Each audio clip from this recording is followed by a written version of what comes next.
Back to the main floor. Every Beautiful, man. time you all beat one of the creatures, one of the raven statues on that side would change. So behind these open winged statues, closed wing statue, to kind of visually signify you completed one of the requirements of the side. But you could not do 3 on one side of the floor. The rune door would not work. Moving to the other side, you have Agara. This is a custom creation of mine, so I'm going to go ahead and share this to everyone. Let me give you edit access. And for those of you tuning in, if you've been following along and wanting to participate, I have an invite link I'm going to drop in the chat for you, or you'll find in the YouTube description. Free to join this game. Let me know if you want to check it out. I can move you around to the various maps. So the fungal golem. Can you all see this on your end? I can see it. This is a custom creation of my making. It had quite a few iterations. It has its fungal form. When struck by a slashing or piercing attack, the golem ejects spores that land within 10 feet of the elemental. It has a 50% chance of being a violet fungus, 50% chance of being a myconid. And this just kind of makes it your melee attackers need to be careful, or you need to be intentional with what types of attacks you're using. It has 12d12 plus 50 HP, so it had a lot, but I think you all handled it pretty well. It had an immutable form, so it couldn't be transformed. Magical resistance, so you couldn't use spells on it easily. Poison and necrotic absorption, I think, is an effect of one of the other kind of fungal types of creatures in the monster manual. So if you had attacked it with poison or necrotic damage, it would heal instead. And then its actions, it could multi-attack for 2 slams, or it could use toxic spores. And this was kind of if a bunch of people surround it. The fungal golem exudes concentrated poisonous fumes. Each non-fungal creature within 10 feet must make a con saving throw per the rules of the room and adjust their stacks appropriately. These are just additional stacks on top of what you're already getting. Those within 5 feet have disadvantage, so you have a normal roll if you're at 10 feet. Creatures subjected to this take 3d8 poison damage minus their roll. So this is a weird kind of damage mechanic we don't really see in D&D. Whatever your roll is on the saving throw, you subtract that from your damage. So if you roll 24, no damage. Nice.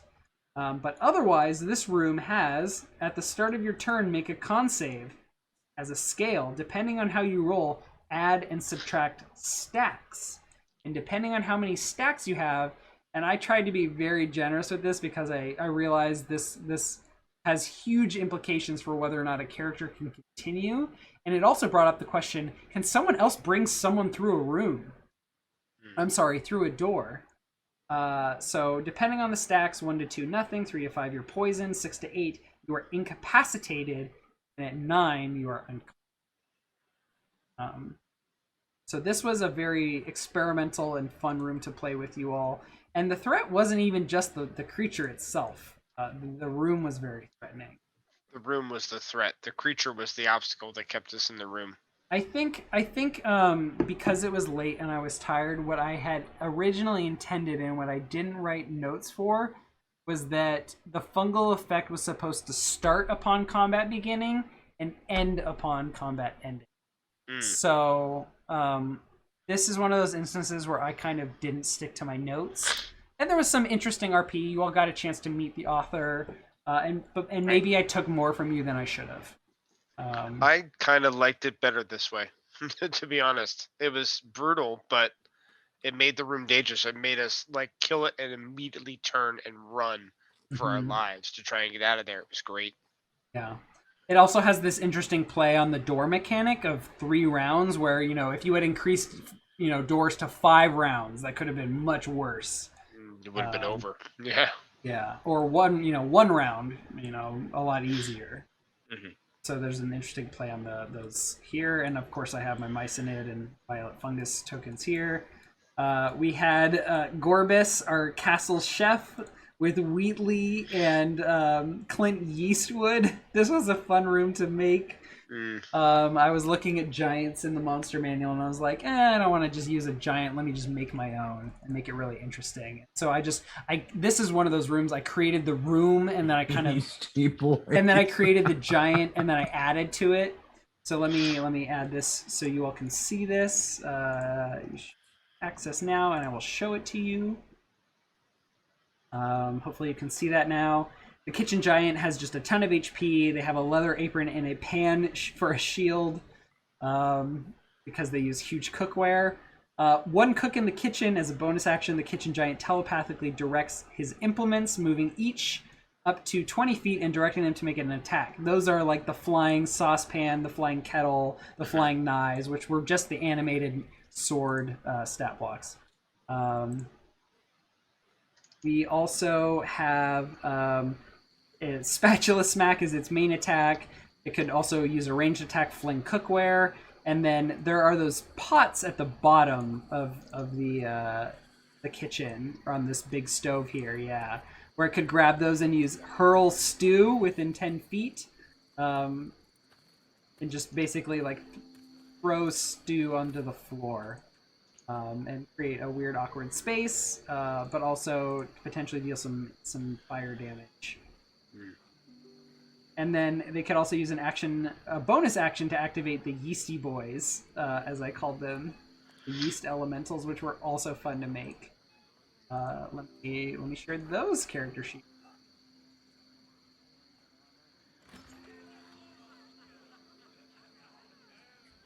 So the Yeast Elementals, they have low AC, but a decent HP. They're vulnerable to fire, yeast and bread, as they heat, they become crusty. But they're resistant to a lot of damage and immune to others. Cold storage, though. Each time the yeast is struck by cold damage, reduce its speed, so slowing yeast down. But they also can consume sugars to regain HP, as we saw, which occurs even if they have no HP, which made escaping this room really weird, unless you dealt fire damage to it. And basically, if you dealt fire damage to it and brought it to 0, it was done. It could not reanimate, even if you didn't use subsequent fire damage. Happy Yeast. When a creature starts its turn grappled by the Yeast Elemental, it takes necrotic damage and its speed is halved. We saw its stick your reaction. It could grab weapon attacks against it and grab the weapon, which was really fun. And then the slam attack, which could grapple creatures and subject them to that Happy Yeast effect.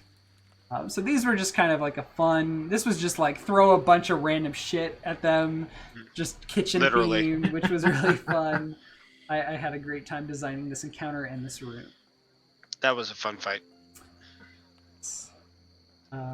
We have, moving up north, we have the Grove, which is, if you are a fan of Twin Peaks, this is an homage to you. I love Twin Peaks. I love you. We are a small community.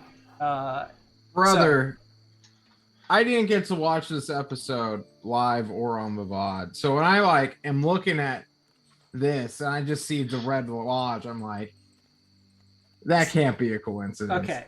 So Twin Peaks, let me just give a brief preface. Twin Peaks start as basically a 90s crime investigation.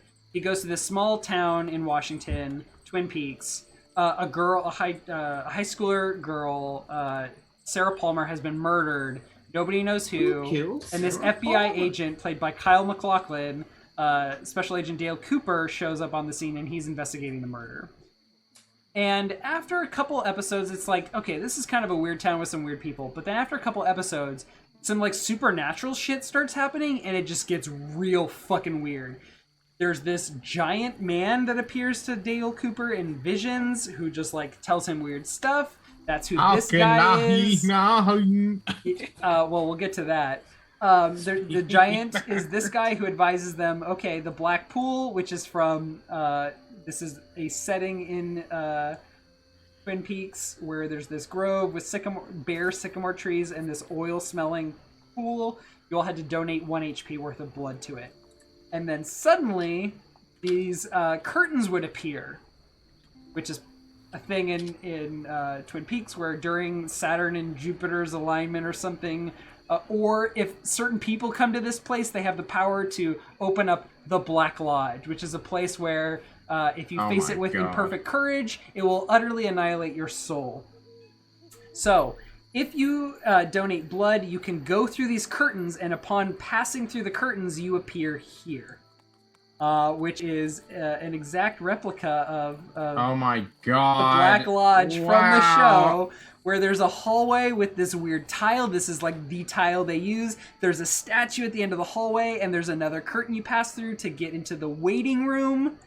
I even have a whole playlist with weird like. Do you have a weird? I'm gonna just start playing this playlist. Hang on. I did not do a gnome. You didn't do a gnome? Here, I'm just gonna start playing. There's just this. Oh my god, you got jazz music playing. Jazz.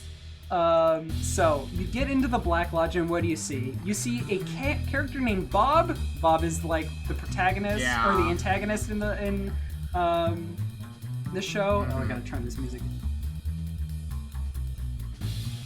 Yeah, I have my music really quiet. Oh, it's blasting. So this is almost an exact replica of the waiting room of the Black Lodge, where there's one room where Dale Cooper goes and sits in. He meets with a short person. It would have been great to use a halfling, but I wanted to use this particular token for this particular creature. You meet Bob and Sarah. You don't normally meet Bob in the Black Lodge, but Sarah Palmer is there.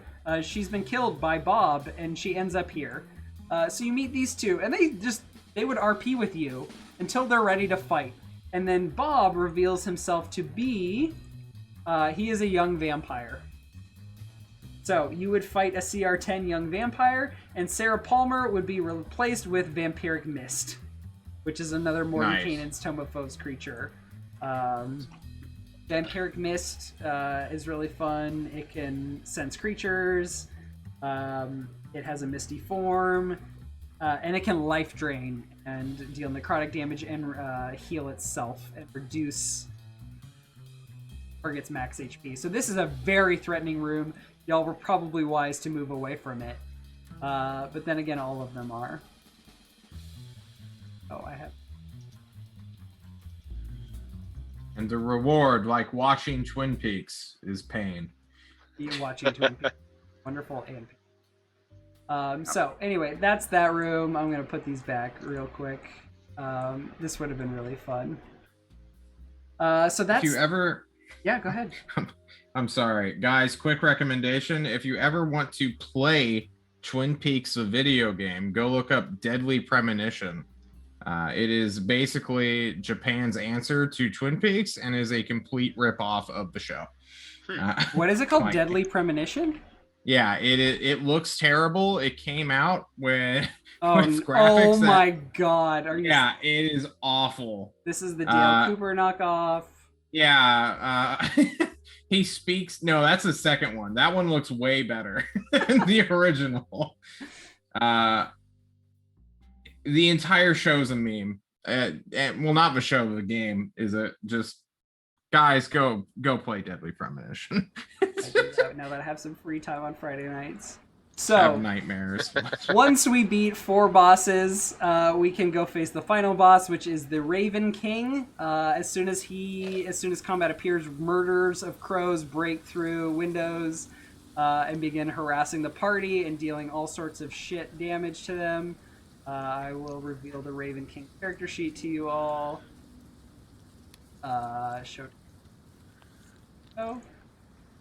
So the Raven King has chainmail, 16 AC, quite a bit of HP.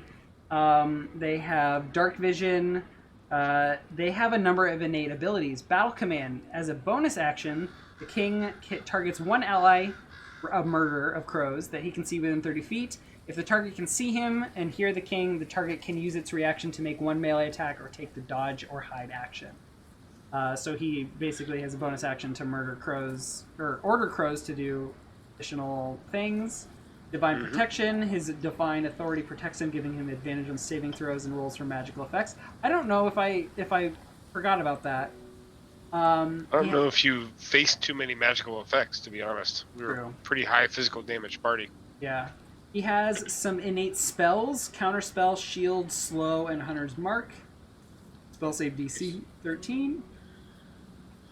He can use his reaction to parry and increase his AC by 3, or call upon a swarm of ravens within 5 feet to just swap places with him, kind of like the goblin move to swap places with another goblin. He can multi-attack, and I have always wanted to play a character that uses a whip, but they're just so unjustifiable in terms of their damage. So I invented a steel whip, which does 2d4 plus 4. I guess that's with his dex. Yeah, and then I also gave him a hand crossbow. This made him horrible in 5-foot range, but I think that didn't really come up against. You should have given him crossbow exit, brother. Oh, man, I should have. It only came up at the very end of the fight. Yeah. This was my favorite fight of the whole dungeon, by the way. Oh, thank you. Oh my goodness, this fight was so nerve-wracking. I mean, it was really fun to consecutively with the Dr. Goblinstein, where Millman came away with like single-digit HP, and then follow that up with one of your guys' characters coming away with literally 1 HP. It was just so good. John, you missed this one. I killed the boss with 1 hit point with my entire party dead or down. Oh, nice. That is. That's the best kind of freaking. And you all ignored the murders of crows, so there were still 8 creatures in this room, and you all fought so hard. It just felt shitty to take that away from you, and just be like, and the murders of crows peck you to death. So I kind of expected it. I was kind of happy when you didn't. That was nice. So. Yeah, right. I had a fun character for this one, John. Go back and watch the VOD if you're interested. I am legally not allowed to watch anything Harrison Ford is in. Fair enough. Legally, he can't. Don't ask. Mm. All right, so Shadow, John, it's just you and I. We'll keep going. Fine. We're trucking through. We have the race or the platformer level. We'll go ahead and shift down the bottom. This is not just you and us. This floor. We got Leo. Oh, is Leo here? Yeah, Leo's here. Chad's still here. Or I'm sorry. Excuse me. I'm looking at Candyman. No, I'm looking at Zoom. Okay, we'll still have people. We're just talking about chat. Sorry. Okay, so this floor is interesting. I tried to make this one very different, and I wanted the one right before the final floor to be very different. And mix things up. So I had this notion of like, what if there's a moving platform and it's kind of like you have to deal with some encounters that might keep you from getting back on the platform. And I ended up at the last minute, after creating the Court of the Raven King with the yellow crystal, realizing, oh, I should probably drop one here, because what if a party member gets an attunement item here? I don't have anything in place to help that. Well, I've got something, so I dropped that in here.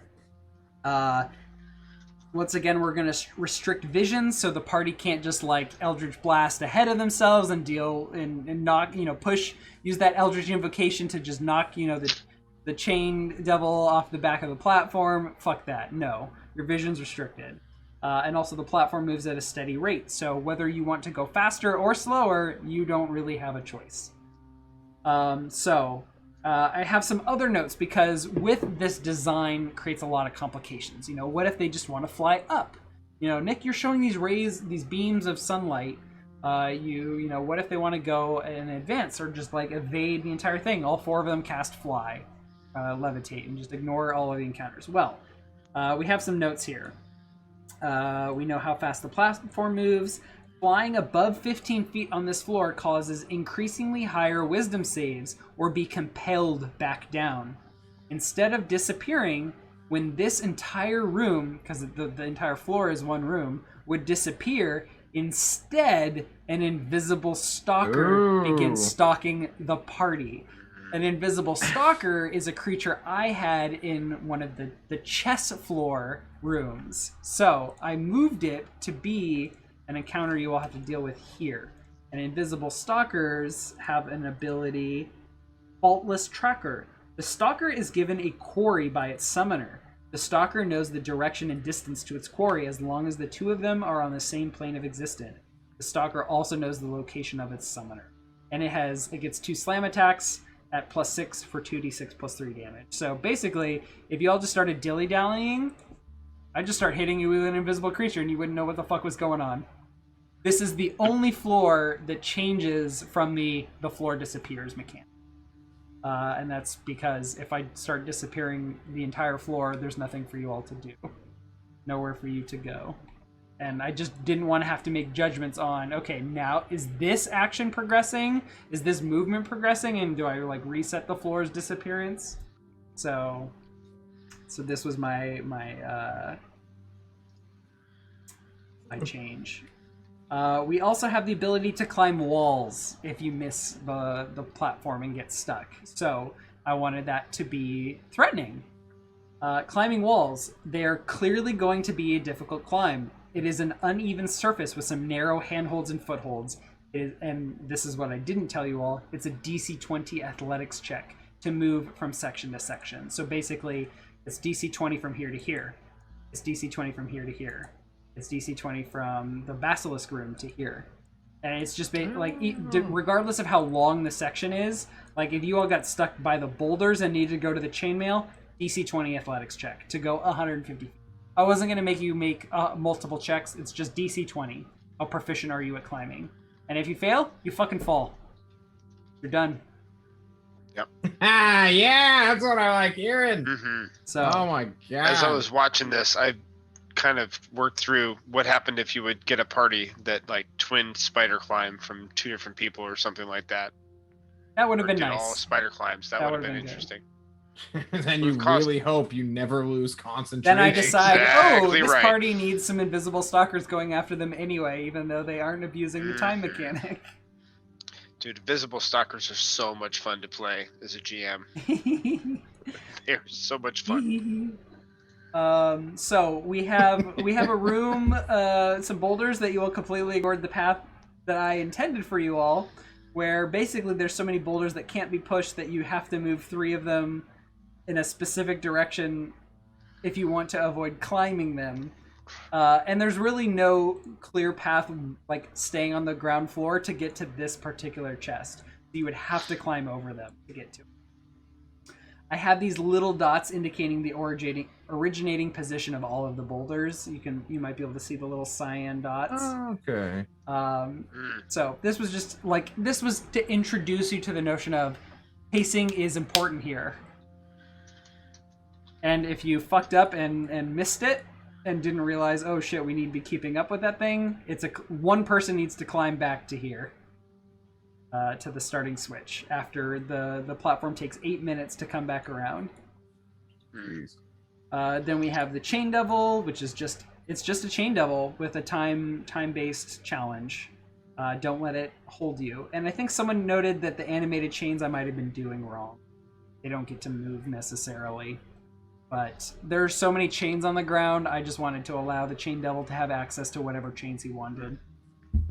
Well, Nick's Chain Devil, his chains move, and that's just how it plays out. Yeah, fucking deal with it. That's how it works, brothers. Mm-hmm. We have the Harpy room, which originally when I designed this, the Harpies were in the room and you could go fight them. But then I realized they're so weak. It doesn't make sense. And also, it's a dark room. They don't have dark vision. How are they going to see if the entire party has dark vision? So I just said, they are above all of this. They are nested above this tall contraption. And as soon as they hear the party, they begin singing. And it is a matter of, can you beat their checks, their saving throws, break their hold. There's a chest that our party that made it through managed to get, that just is really, kind of difficult to get to depending on which route you take. There is a locked chest that you have to break open to get the key, so you have to deal with that. You all had a proficient, lock picker, so that was totally fine. You could also break it open. And then we have our Roper encounter, which with a switch to open the door, and as soon as you open that door, that Roper's coming for you, and he just wants to nom you and keep you here and be your friend forever and not let you leave. Like any good Roper. Yep. Yep. So that was a fun one. We have just these rows of gargoyles with DC 10 saves or take a D6 damage, and it was just, let's just roll a bunch of dice and see some damage you take. And punish you before the basilisk room, which is really hard to look at from Oh my god. from the GM layer because you can't even see the statues that are put around here. And this is just another attempt to slow you down. I just basically was like, let me pick creatures that slow people down or stop them. And basilisks are probably the most threatening because if you fail them, you're just done. So I intentionally put them last. So it would kind of that like, does the whole party make it? Having made it through all of the other challenges, I think it would have been really shitty to put the basilisks before anything else because, if I had switched the roper and basilisk, dealing with a roper with 3 or 2 people would be so hard. So yeah, there it was. This one was interesting because I think the strategy you all ended up using, the disc was taking a really long time, and you basically had to hold out and defend yourselves and protect yourselves until it came away, and then you could make your escape. Whereas with some of these, I think I had envisioned it being you have to escape.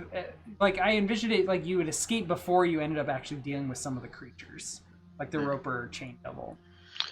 Like the title, a race. Get there first. So this was a really fun floor. There are no stairs, which is kind of a deviation. This particular door has even more magical protection on it because you need to go get the key. I'm basically not allowing people through this door without that key. You have to go through the door. Yeah.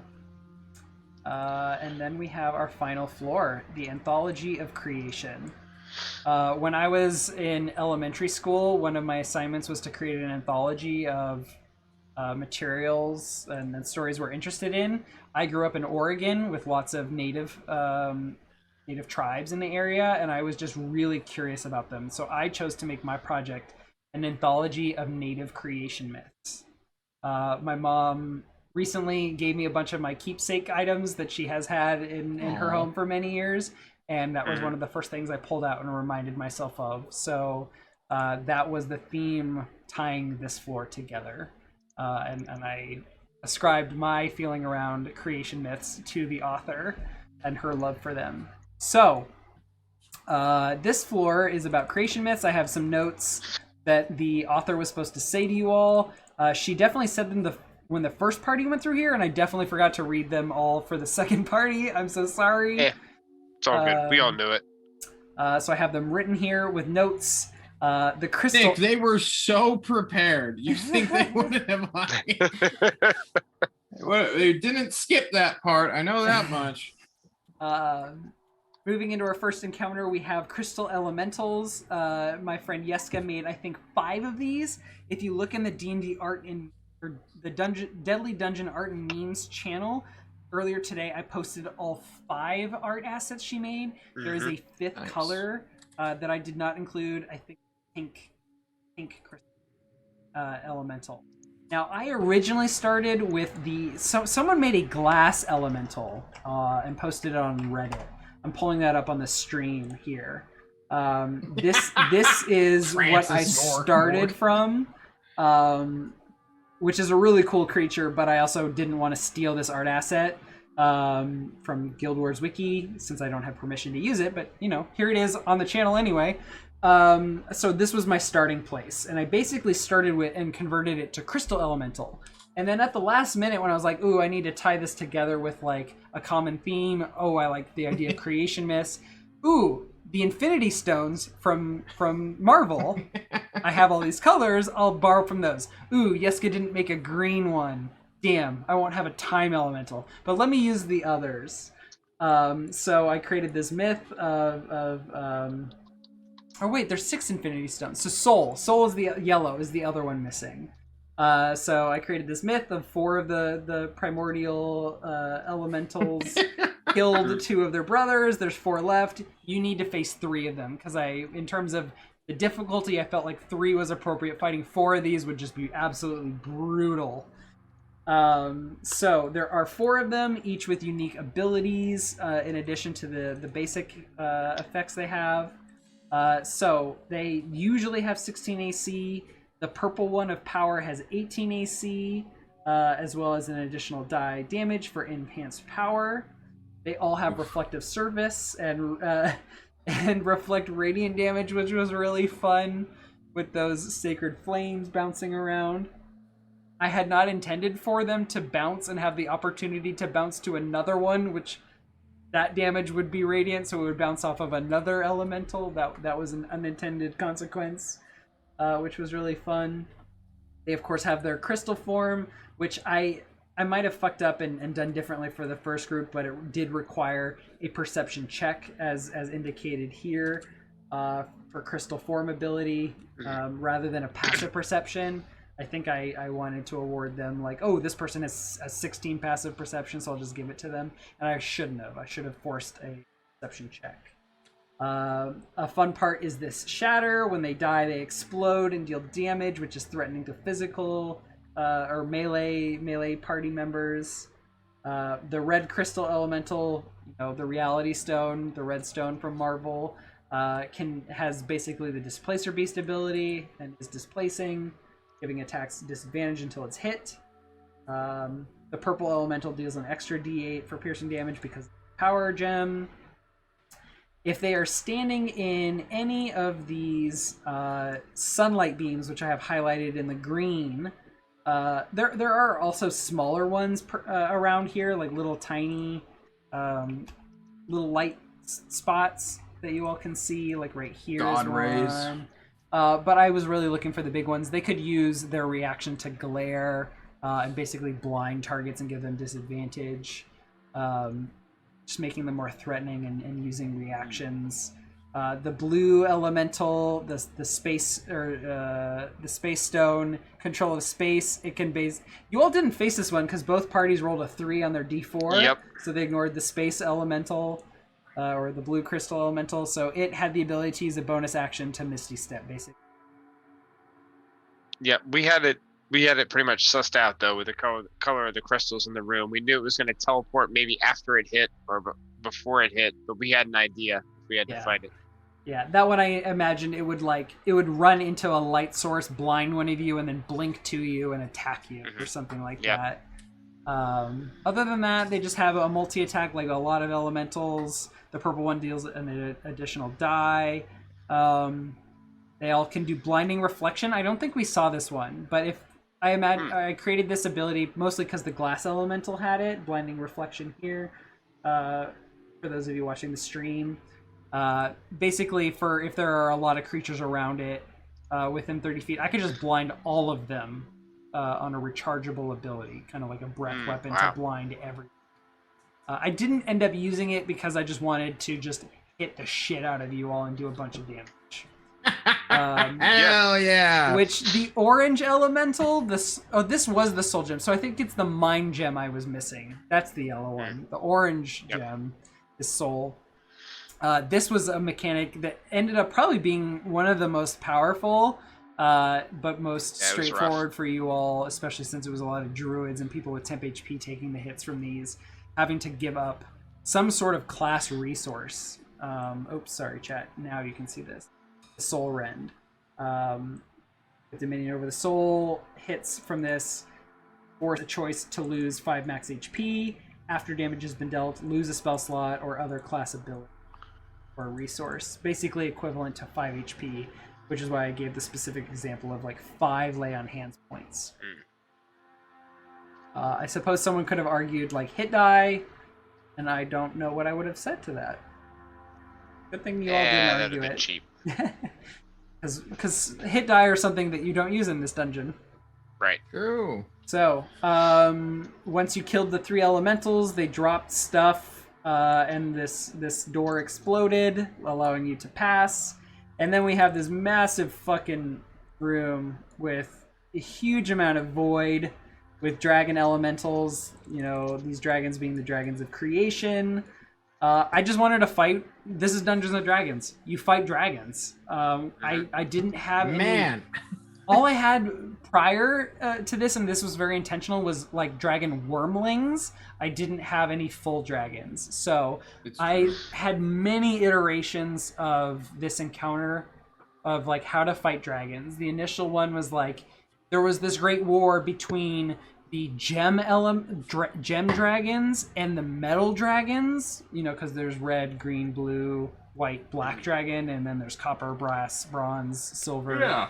And then you had to pick a side and fight 6 of the dragons.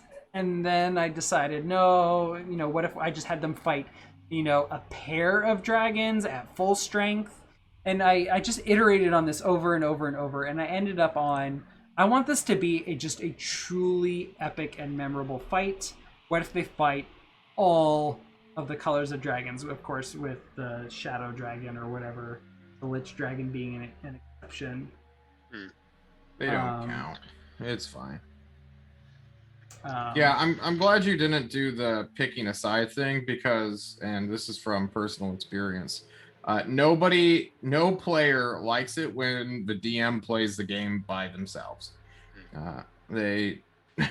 When you start rolling like like 6 breath attacks on other dragons and do their 6 breath attacks. Yeah, the players get I would not have sidelined. rolled that. I would have just had. I think in that initial design where there were other dragons fighting, and I think I imagined, okay, this party reaches the end. They're super fucking strong, probably because they've snowballed. These dragons are going to be fighting at full capacity, but they will have taken damage. So their starting HP would be lower and lower and lower for each pair of dragons they end up fighting. And I iterated on it so much, and I ended up on this. I want the player characters to feel really powerful. Like they are contending with gods in this fight. These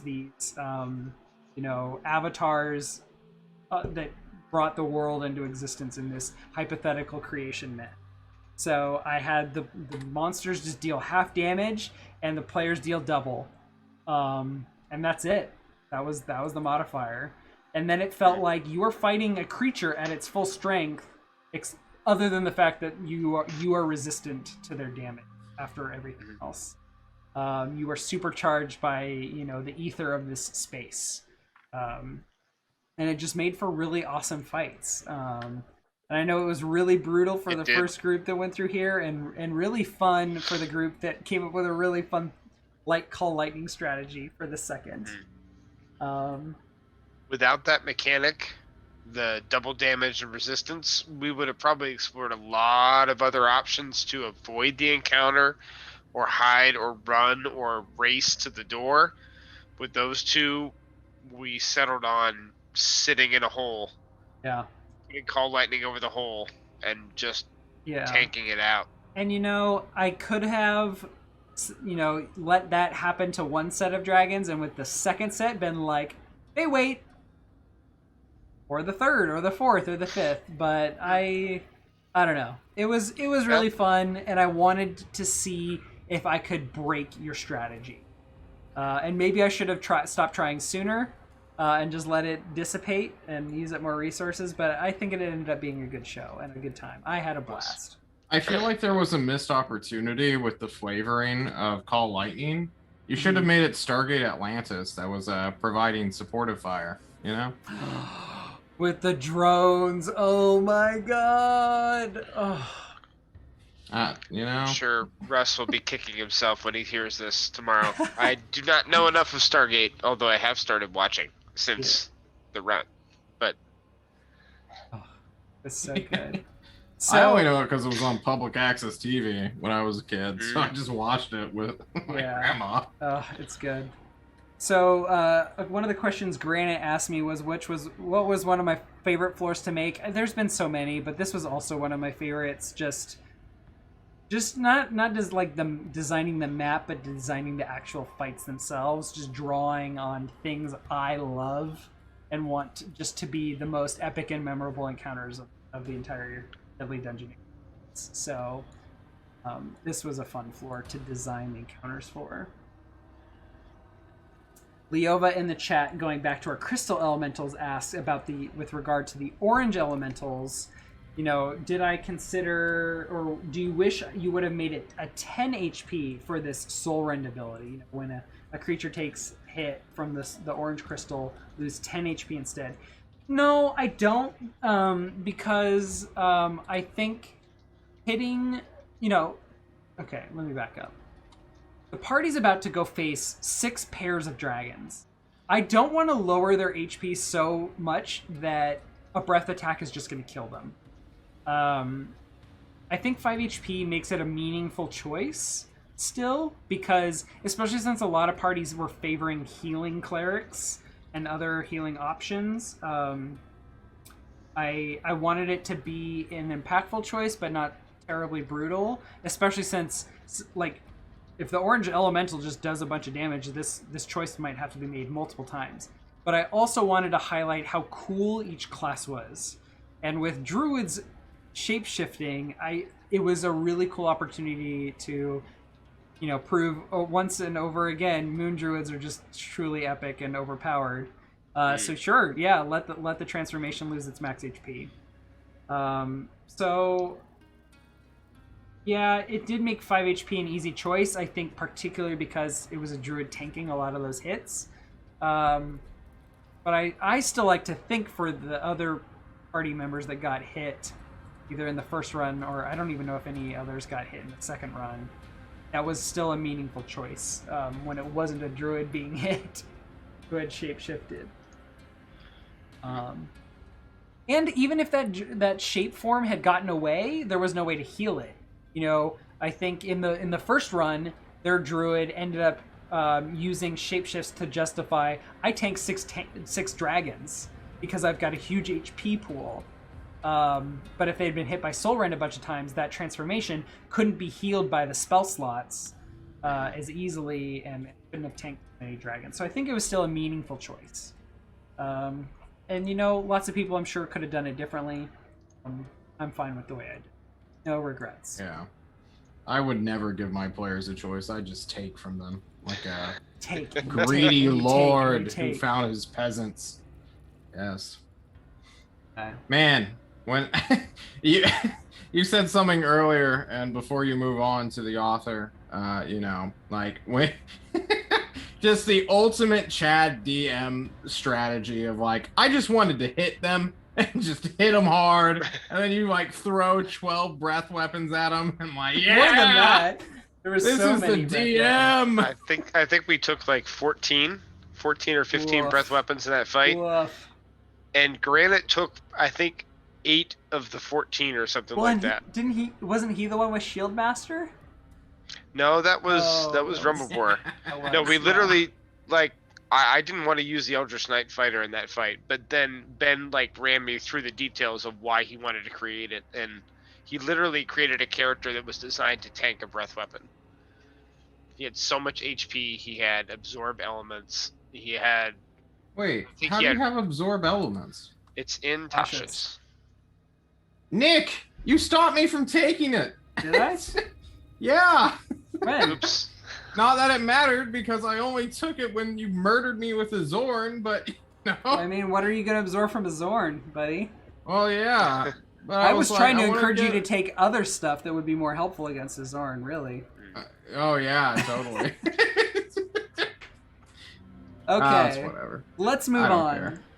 So I have this little art asset that's a group that is I can move to the GM layer.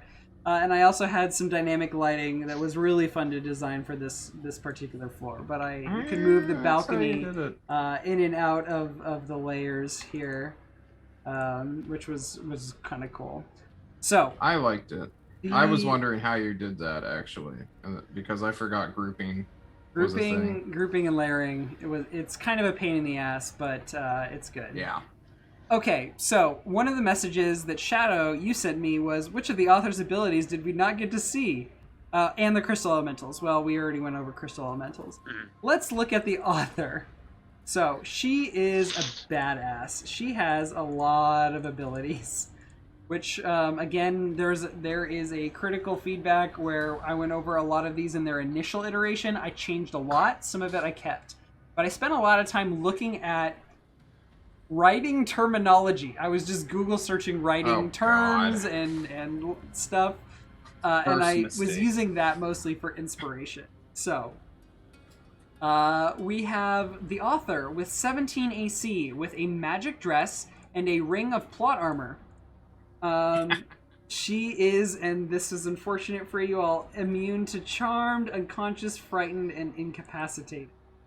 She has a lot of dope stats and skills and saving throws.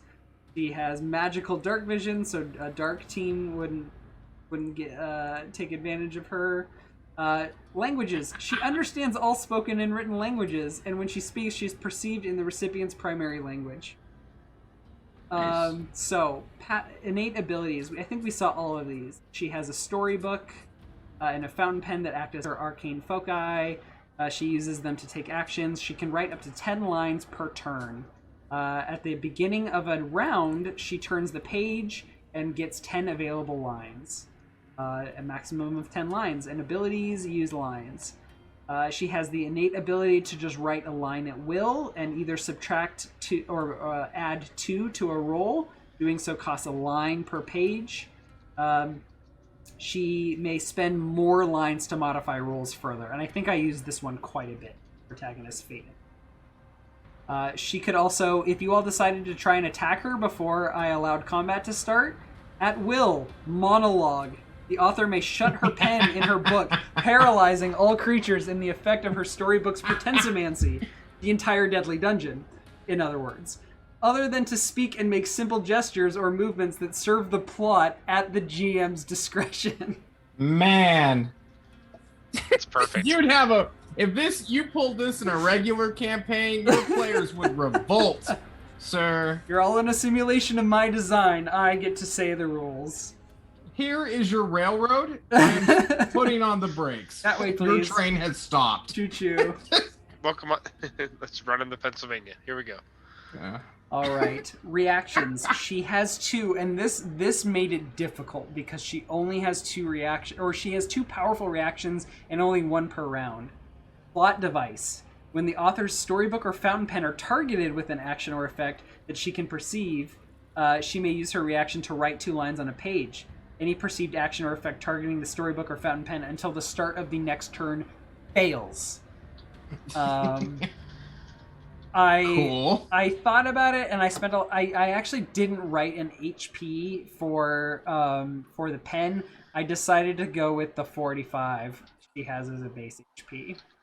That might have been too much. It is a magic pen and book after all, so Yeah, it was fine. I wanted to, if you all decided to go that route, to make it really difficult, but a viable option. Yeah. The other action, which was really fun to use, Foreshadow. When the author perceives an attack or spell, she may use her reaction to record it on her page and fold the corner of the page. Basically meaning she can only do this once per page. Well, obviously, since she has one reaction. Cantrips and weapons use 1 line of the page, and spells use 1 line per spell level. That pairs up with, where is it here? Flashback, which is the fourth mythic action.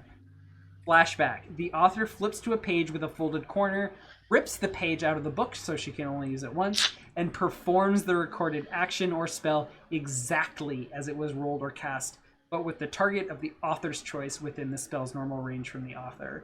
The roll's DC effects are exactly as they were when it's perceived.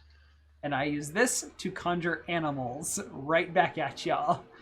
Unfortunately, it took me a reaction to do, and then I had to wait to turn that page. I could have done it immediately, but then I'd rip out the page and have no lines to use. At least that's what I thought in my mind. I suppose I could have just had 10 fresh lines immediately on a new page. True. But I decided not to. I'm surprised you didn't summon them down below as opposed to summoning them up top. Well, you all were kind of fucking her up by having those octopi up above, so I wanted to try and counter them and stop them from having advantage on attacks and grappling. Okay, actions. She has 1, in addition to some cantrips she has. Introduced antagonist. The author writes on a page, paper and ink spread to life from sources of paper and ink within eyesight of the author. So I could place them anywhere in the room. As you can see in the room here, there are inkwells and books everywhere. Inkwell's a little more restricted, but there are books literally all over the entire room. So she spends a line per elemental and summons either a ink or paper elemental. And I wrote this rule for myself. I can't just summon like 5 paper elementals and no ink elementals. It has to be.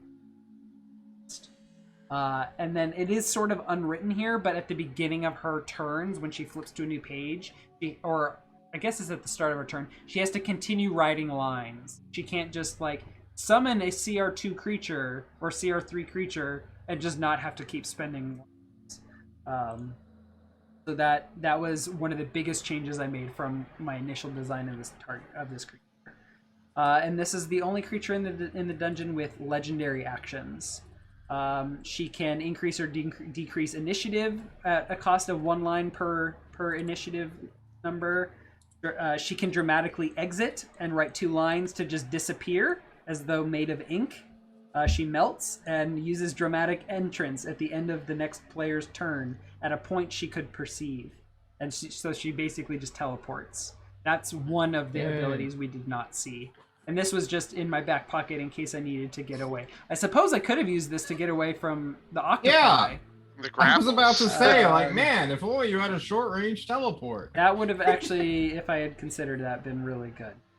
Yeah, we were prepared for dispel magic. We were prepared to see invisibility against this wizard, but this is an all different type of wizard altogether. I think if you all had tried to use dispel magic, I would have allowed you to negate any of her abilities using lines.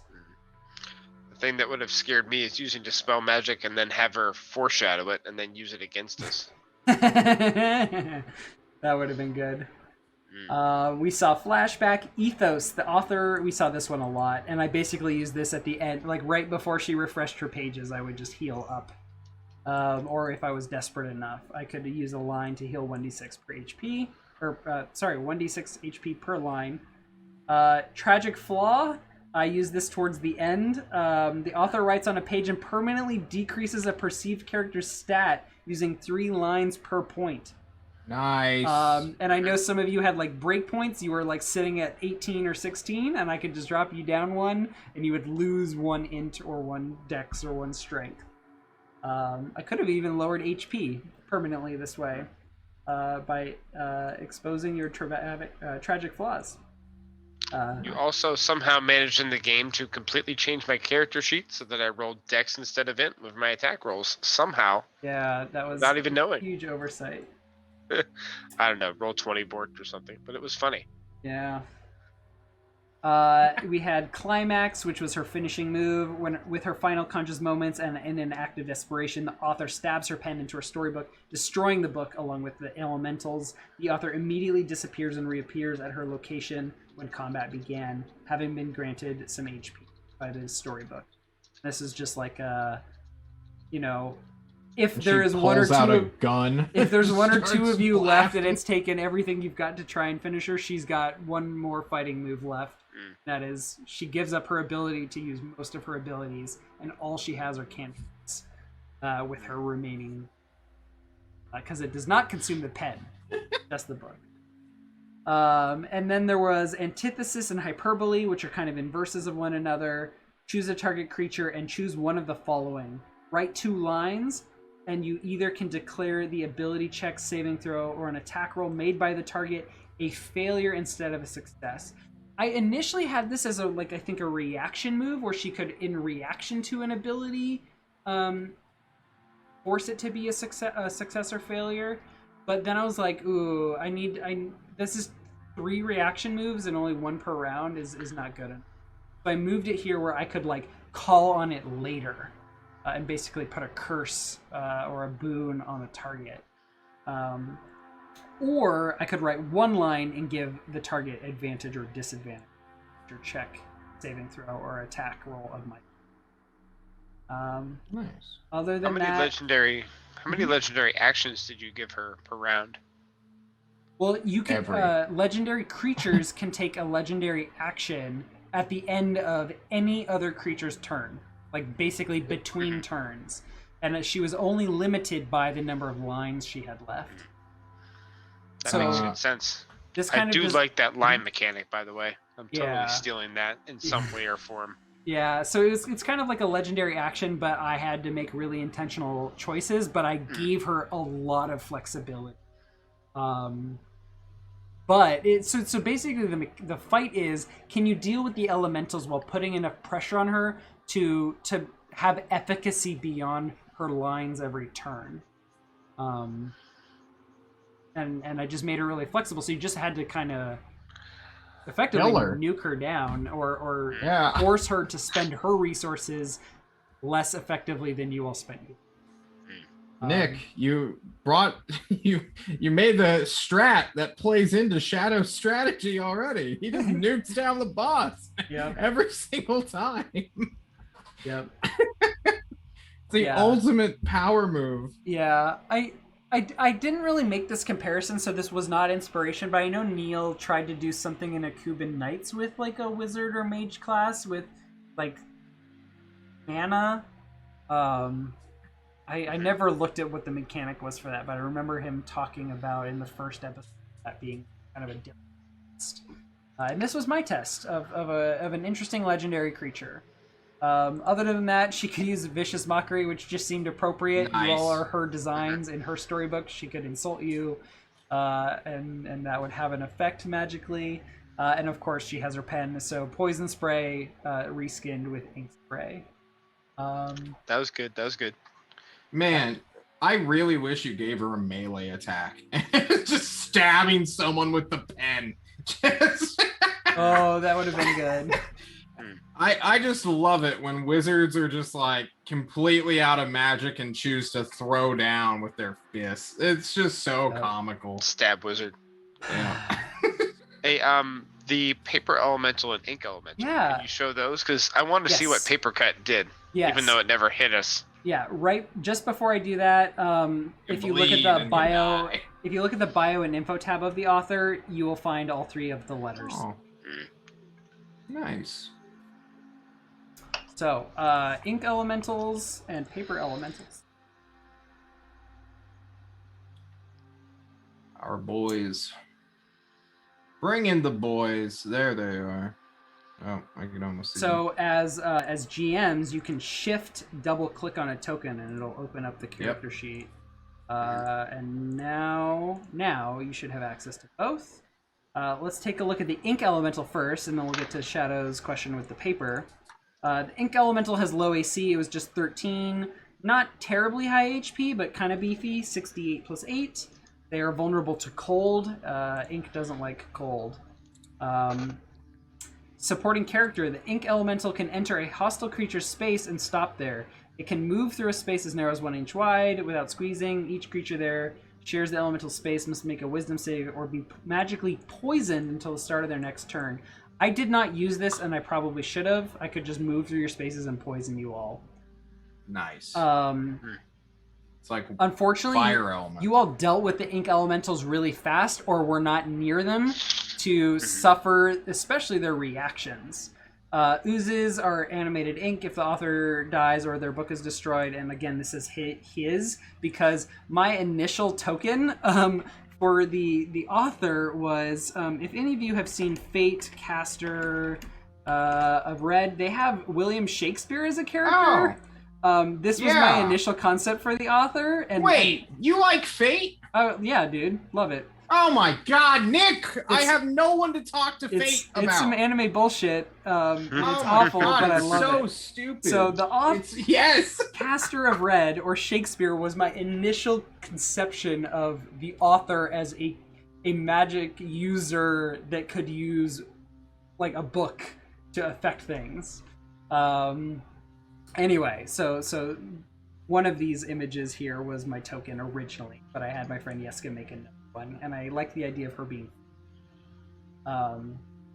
instead of a male.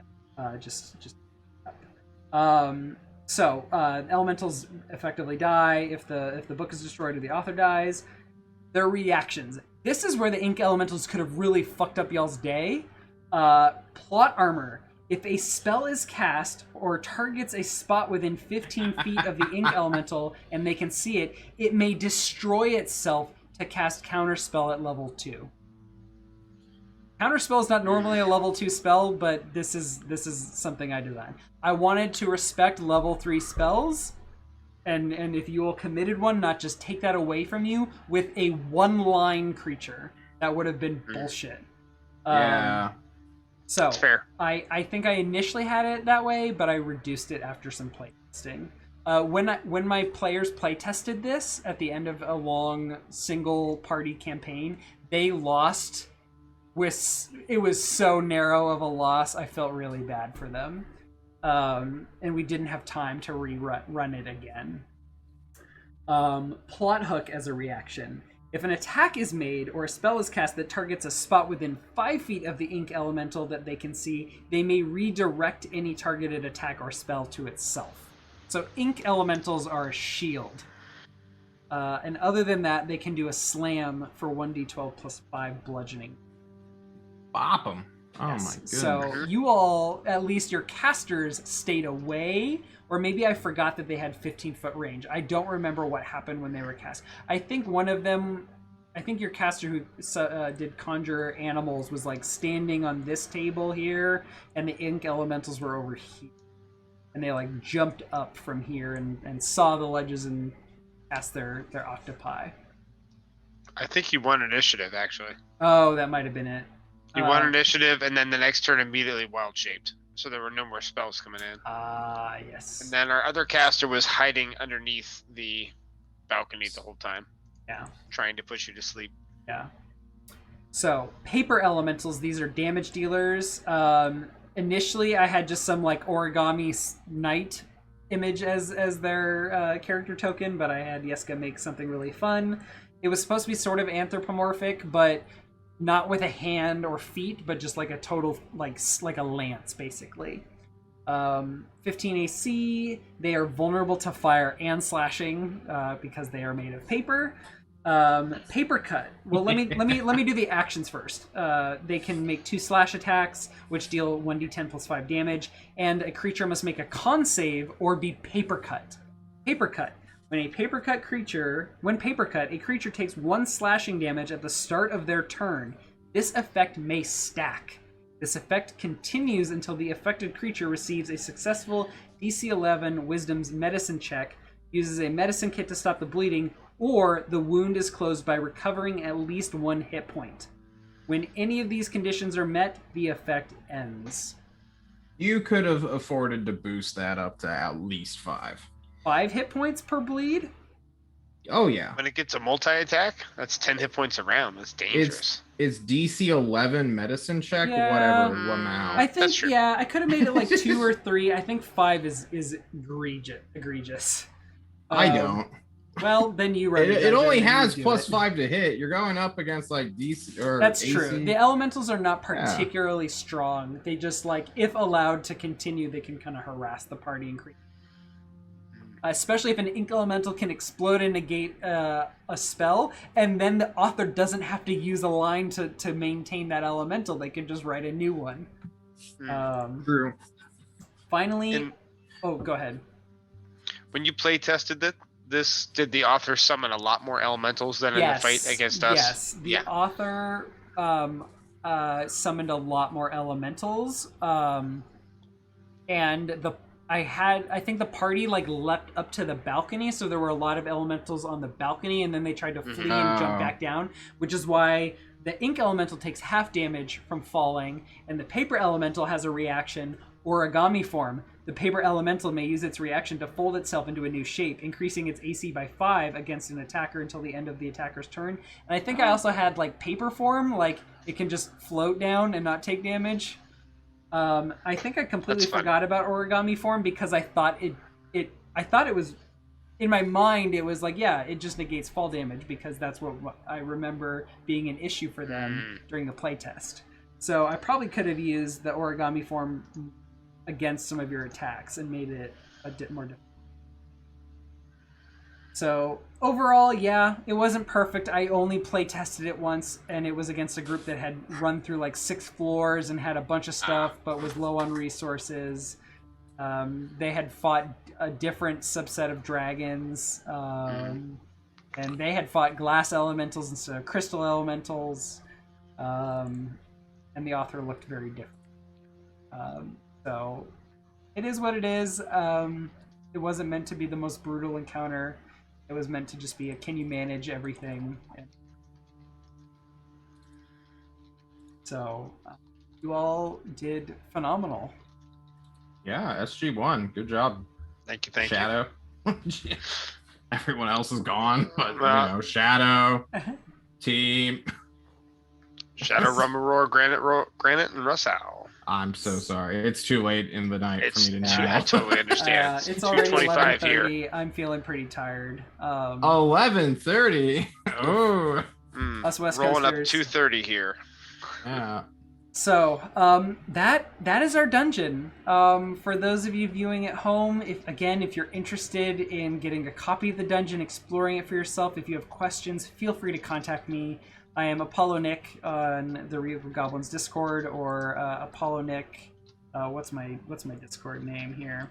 It's Apollo Nik. I don't know. Why does my Discord not even showing me my account name?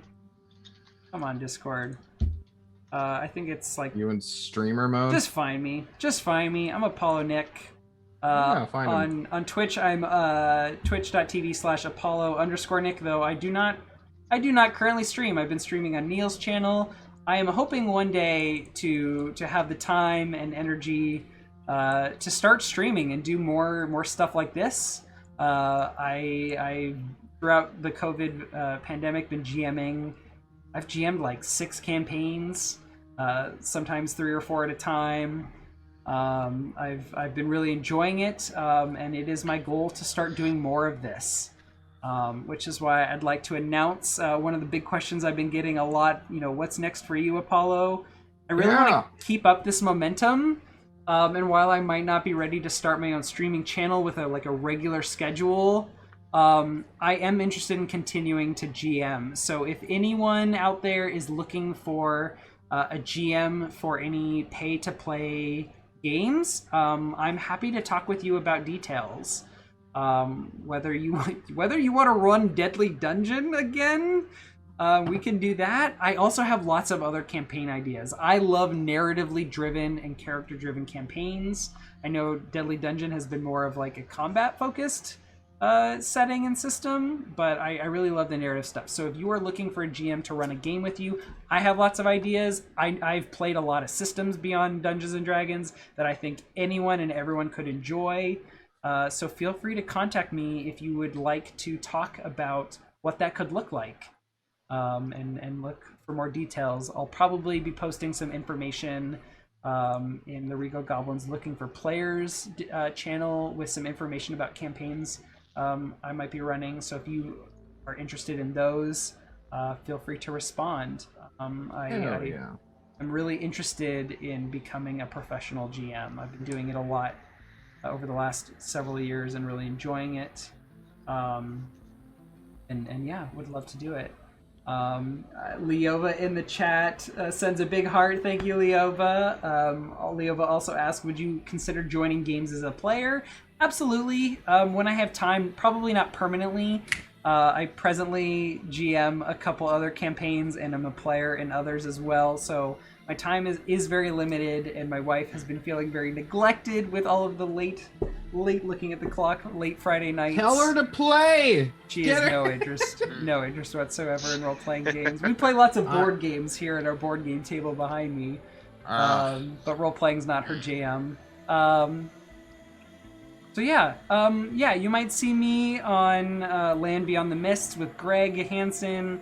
You might see me joining one of the political or diplomat or raid teams with John GM. Yeah! Shadow here runs games on a lot of Fridays. I might join him. So yeah, feel free to reach out and let me know if you're interested in having someone join for a one shot here and there. I love trying new games. playing with new players and GMs and experiencing with other people. Oh my what god. their GMing styles like. I love to take what I like from other GMs and keep it and continue improving. So, and overall, my entire goal with Deadly Dungeon campaign has been to contribute and add to the Regal Goblins community. I think y'all are awesome. There's lots of wonderful role players, brilliant people. I've learned a lot from this community, and I just wanted an opportunity back. So thank you to you all for giving me the opportunity to do this. Thank you to Neil. I know I thank you every episode, but really, it's been an absolute joy. I don't know why this particular music had to be playing during my outro. Weirder Things is just a terrible soundtrack to go out on. Oh my god, I'm gonna break that music and start with something a lot more sweet. We'll get you some soft piano music you can't be sued over. Okay. Party White We'll music. play There you Halfling go. Festival. Hell yeah. There we go. So, Yeah. thank you both for joining me today. Thank you to everyone who joined me today to hang out and talk about the dungeon and ask questions. Thank you to everyone who's been checking out the VODs later on Twitch and on YouTube. If you had a question about the dungeon that didn't get answered, reach out to me, post in the Discord. And we'll see you when I see you. Hell yeah. All right, everybody, take care. Don't die. Good night, everyone. Stay cool night, out all. there. Those of us on the West Coast have 100-degree Fahrenheit days ahead of us. I can't even imagine what it's like for you, John. Well, me and the Texas boys are gonna go and swim in some ice cream later. How's the Midwest, What's up? Shadow? It's not too bad. It's like 85 here with a cool breeze. We're fine. Oh, I'm jealous. All right. I'm sweating and it's so hot. It's so hot. Get us out of here. It's so hot. Get us That's out right. of the deadly dungeon. You'll be less jealous next April when it's snowing here, so it's all good. Yeah, I guess. 2 Junes ago, we had a snowstorm here in Washington. And now we're having 100-degree weather. It's fucking insane. Good luck out there in the world, everybody. We love you. Good night.